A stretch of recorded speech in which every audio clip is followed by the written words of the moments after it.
এই পৃথিবীতে যত জটিল এবং কুটিল বিষয় আছে তার চেয়ে সবচেয়ে জটিল এবং কুটিল বিষয় হচ্ছে মনে রাজনীতি। এই রাজনীতির রূপ ক্ষণে ক্ষণে পরিবর্তিত হয়। এখন যেমন একটু পরেই তেমন, তার একটু পরে আরেক রকম। তো এই কারণে বলছি যে আমি পুরোপুরি বিশ্লেষণ করলে আপনারা বুঝতে পারবেন।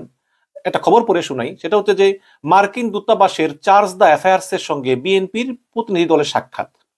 বৃহস্পতিবার মানে আজকে সকাল 10টায় গুলশানে মার্কিন দূতাবাসের চার্জ দ্য অ্যাফেয়ার্স মেগান বোলদিনের বাসায় ঘণ্টাব্যাপী এই বৈঠক শুরু হয়। এই বৈঠকে বিএনপির মহাসচিব মির্জা ফখরুল ইসলাম আলমগীরের নেতৃত্বে 3 সদস্যের একটি প্রতিনিধি দল ঢাকায় মার্কিন দূতাবাসের চার্জ দ্য অ্যাফেয়ার্স মেগান বোলদিনের সঙ্গে বৈঠক করেছেন। বিএনপির মিডিয়া সেলের সদস্য সাইরুল কবির খান জানান যে বৃহস্পতিবার সকাল 10টায় গুলশানে বোলদিনের বাসায় ঘণ্টাব্যাপী বৈঠক হয়। বিএনপির স্থায়ী কমিটির সদস্য আমির খসরু মোহাম্মদ চৌধুরী এবং সাংগঠনিক সম্পাদক শামা ওবায়েদ ও মার্কিন রাষ্ট্রদূতের বাসায় চা খেতে যান। সাইরুল বলেন যে বৈঠকে বাংলাদেশ ও যুক্তরাষ্ট্রের মধ্যকার পারস্পরিক স্বার্থ সংশ্লিষ্ট বিষয় নিয়ে আলোচনা হয়। এই যে বলেছেন যে বৈঠকে বাংলাদেশ এবং যুক্তরাষ্ট্রের মধ্যকার পারস্পরিক স্বার্থ সংশ্লিষ্ট বিষয় নিয়ে আলোচনা হয়, এই তো গদ বাঁধা কথা। পারস্পরিক স্বার্থ সংশ্লিষ্ট, এগুলো বহু শুনছি। হাসিনার আমলেও বলতো যে স্বার্থ সংশ্লিষ্ট বিষয় নিয়ে আলোচনা হয়েছে। আসলে এটা কি? It doesn't mean anything. কিন্তু এই বৈঠকে আসলে কি ব্যাপারে আলোচনা হয়েছে? হঠাৎ করে কেন এই মার্কিন দূতাবাসের চার্জ দ্য অ্যাফেয়ার্স এই বিএনপির প্রভাবশালী 3 নেতাকে তাদের দূতাবাস আমন্ত্রণ জানালো? আসুন আমরা সেবার একটু বিশ্লেষণ করি। তাহলে আমরা একটু শুরু থেকে শুরু করি। দেখুন, এগুলো কোনো গোপন বিষয় না। আমি যদি আপনাদেরকে একটু ওই দৈনিক পত্রিকার, যেগুলো প্রকাশিত পত্রিকা, এইসব পত্রিকার কিছু খবর পর্যায়ক্রমে আপনাদের কাছে তুলে ধরি, আপনাদের কাছে বিষয়টা একদম ক্লিয়ার হয়ে যাবে। এটা না বোঝার মতো কিছু বিষয় না। প্রথমেই চলে যাই 6 নভেম্বর। আজকে হচ্ছে 14 নভেম্বর। তো 6 নভেম্বর চলে যাই। তো এই 6 নভেম্বর কি হয়েছিল? এই 6 নভেম্বরের সবচেয়ে গুরুত্বপূর্ণ নিউজ ছিল যে ডোনাল্ড ট্রাম্প প্রেসিডেন্ট পদে বিজয়ী হয়েছেন। এবং এই ডোনাল্ড ট্রাম্প প্রেসিডেন্ট পদে বিজয়ী হওয়ার পরেই আমরা দেখেছি যে খুবই উচ্ছ্বাস, বিশেষ করে আওয়ামী লীগের ভিতরে খুবই উচ্ছ্বাস। এবং শেখ হাসিনার একটা ফোনালা ফাঁসও হয়েছে।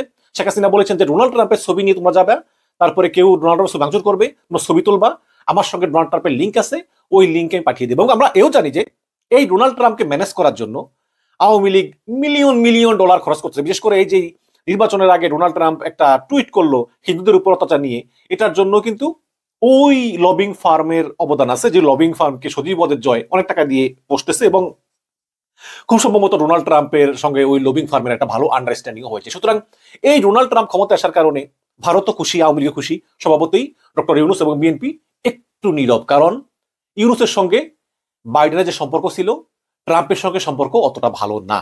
এবং এও শুনলাম যে ট্রাম্প কিন্তু বলেছেন একবার যে কোথায় সেই মাইক্রো ক্রেডিটের লোকটা, তিনি তো আমাকে পরাজিত করার জন্য হিলারিকে নাকি টাকা দিয়েছিলেন, এরকম বলেছে। তো এখন স্বভাবতই খুশি না বিএনপি এবং ইউনূস। তারা চেয়েছিল যে বাইডেন ক্ষমতা থাকুক, কারণ তাদের মতে যে বাইডেন যেভাবে এই ভারতের অশুভ দৃষ্টি থেকে, ভারতের অশুভ নজর থেকে বাংলাদেশকে সেফ রাখতো, ট্রাম্প হয়তো সেটা করবে না। ট্রাম্প হয়তো ভারত যাই করুক না কেন, ট্রাম্প হয়তো ওই ধরি মাছ নাচুই পানি এর কটা ভান করবে। যদিও ট্রাম্প এখনো ক্ষমতা গ্রহণ করেনি, ট্রাম্পের ক্ষমতা গ্রহণ করতে আরো 1-1.5 মাস অন্তত বাকি আছে, 1.5 মাসেরও বেশি সময়। বাট তারপরেও ট্রাম্প তো অন্তত 2 মাস পরে বা 1.5 মাস পরে ক্ষমতায় আসবে, তাই না? এখনো প্রেসিডেন্ট বাইডেনই ক্ষমতায় আছে। তো এখন বিএনপি চিন্তা করলো যে এমত অবস্থায় তো আসলে একমুখী হয়ে থাকা ঠিক না।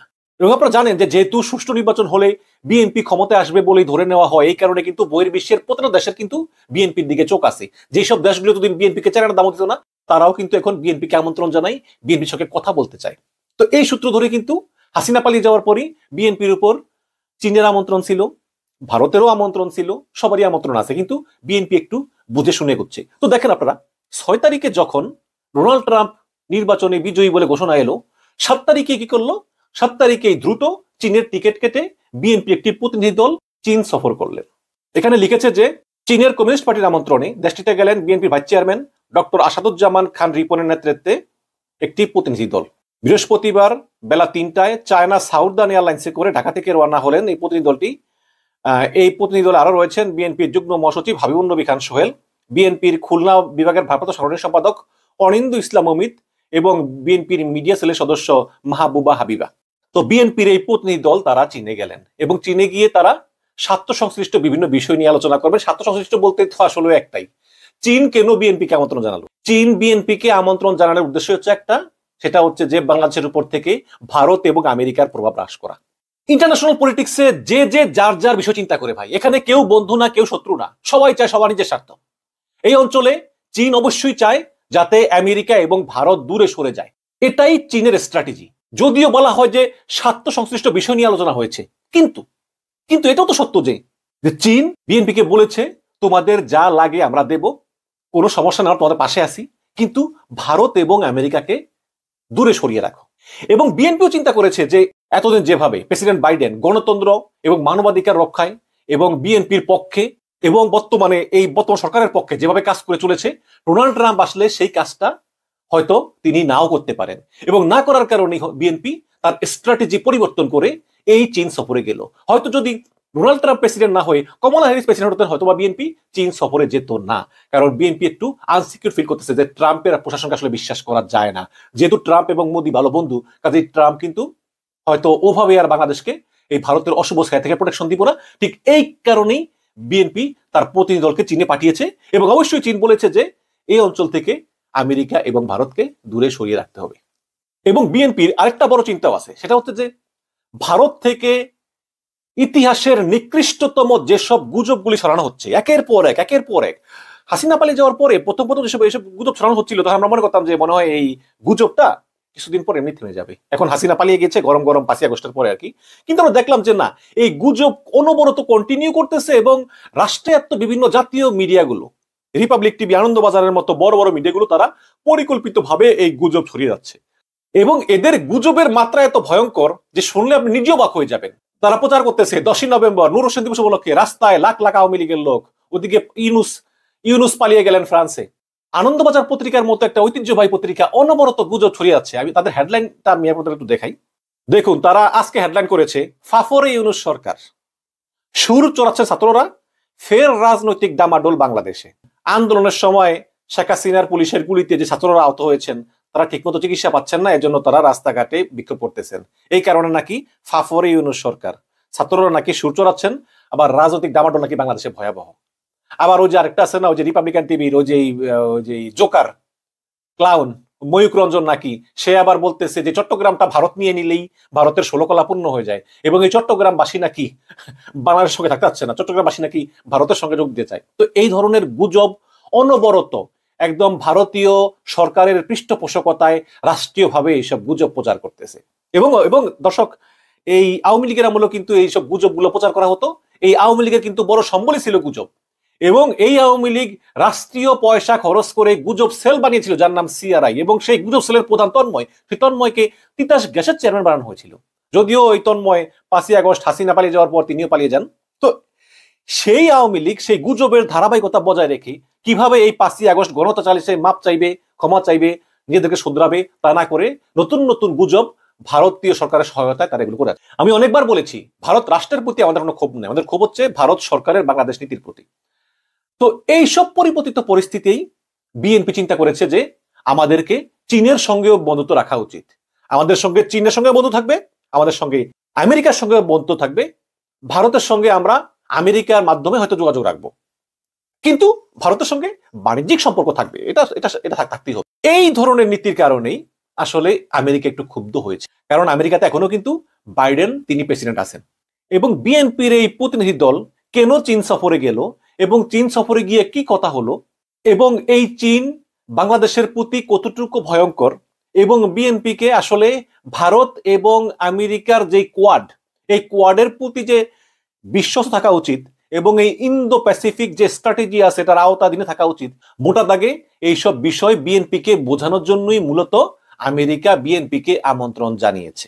এর পিছনে আরেকটা কারণ হচ্ছে যে সামনের দিকে বিএনপি ক্ষমতায় আসতে চায়, এবং সুষ্ঠু নির্বাচন হলে বিএনপি ক্ষমতায় আসবে, এটা অনেকের মতো আমিও মনে করি। তো বিএনপি ক্ষমতায় আসলে আসলে এই বিএনপির স্ট্র্যাটেজিটা কি হবে, ভারতের প্রতি বিএনপি দৃষ্টিভঙ্গি কি হবে, আমেরিকার প্রতি বিএনপি দৃষ্টিভঙ্গি কি হবে, চায়নার প্রতি বিএনপি দৃষ্টিভঙ্গি কি হবে, এইসব বিষয় নিয়ে একটা সম্যক ধারণা পাওয়ার জন্যই কিন্তু এই বিএনপিকে আমন্ত্রণ জানানো হয়েছে। এবং আজকে মির্জা ফখরুলের সঙ্গে আলাপ করে মূলত এই মার্কিন দূতাবাসের চার্জ দ্য অ্যাফেয়ার্স তিনি এই ধারণাটা পাওয়ারই চেষ্টা করবেন। চেষ্টা করার পরে তিনি এই ধারণাটা পাঠিয়ে দেবেন ওয়াশিংটনে, যারা পররাষ্ট্র মন্ত্রণালয়ের স্ট্র্যাটেজি ঠিক করে তাদের দিকে। তখন তারা আবার সিদ্ধান্ত নেবেন যে আসলেই বিএনপিকে সহযোগিতা করা যায় নাকি প্রফেসর ইউনূসকে বলতে হবে যে তুমি তোমার শাসন আরেকটু কন্টিনিউ করো, আমরা দেখি নতুন করে কি করা যায়। কারণ প্রত্যেকটা দেশ তার নিজের স্বার্থ দেখে। এই অঞ্চলে আমেরিকার স্বার্থ হচ্ছে ভারতের সঙ্গে মিলে কাজ করে চীনকে দমন করা, এবং তারা তাদের মার্কেট স্টেট ডিপার্টমেন্টের স্ট্র্যাটেজিতে বলেছে গত বছর যে আমেরিকা চায় ভারতকে এই অঞ্চলের রিজনাল লিডার বানানো। তাদের সে স্ট্র্যাটেজি আছে, এবং নিঃসন্দেহে ভারত আমেরিকার সম্পর্ক বাংলাদেশ থেকে অনেক মূল্যবান, কোনো সন্দেহ নেই, আমরা ছোট দেশ। সুতরাং সেই আলোকে আমেরিকা তার সিদ্ধান্ত নিবে। যদিও এই বাংলাদেশ প্রশ্নে আমেরিকা এবং ভারতের ভিতর তীব্র মতভেদ ছিল, শুধু এটা বাইডেন প্রেসিডেন্ট থাকার কারণে, কারণ বাইডেনের অগ্রাধিকার ছিল গণতন্ত্র এবং মানবাধিকার।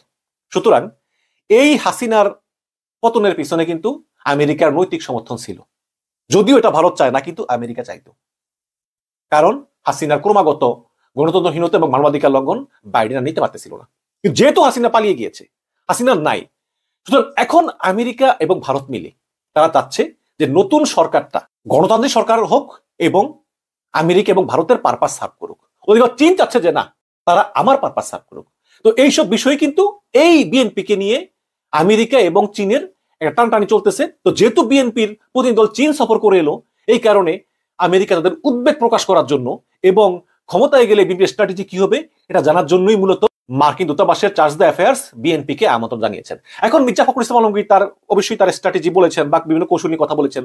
তো সেই আলোচনার উপর ভিত্তি করেই আমেরিকা এবং ভারত বিএনপির প্রতি তাদের সিদ্ধান্ত কি সেগুলো আলোচনা করে তারা ঠিক করবেন, এবং এখানে আরো বহু ব্যাপার স্যাপার আছে, এবং আমেরিকা ঠিক করবেন যে তারা আসলে কি করবেন। এখন ফলাফল কি হতে পারে যদি আমেরিকা এই বিএনপির বক্তব্যে সন্তুষ্ট না হয়, তাহলে তারা করতে পারে কি, তারা হয়তো নির্বাচনটা একটু ডিলে করার চেষ্টা করতে পারে। তারা হয়তো আমি জানি না তারা হয়তো বিএনপিকে বিভিন্নভাবে অসহযোগিতা করতে পারে। আর যদি সন্তুষ্ট হয় তাহলে হয়তো তারা চাইবে যে নির্বাচন দ্রুত হয়ে যাক, বিএনপি ক্ষমতায় আসুক। আমার যদি এমনও হয় যে তারা সন্তুষ্ট না অসন্তুষ্ট না, তারা চিন্তা করে একটু দেখি, তাহলে তারা অত চুপ থাকবে। তবে একটা কথা বলে রাখি, প্রত্যেকটা দেশ ভূরাজনৈতিকভাবে প্রত্যেকটা দেশই তার নিজের স্বার্থে কাজ করে, তারা কিন্তু বাংলাদেশের স্বার্থে কাজ করে না, এটা আমাদেরকে বুঝতে হবে।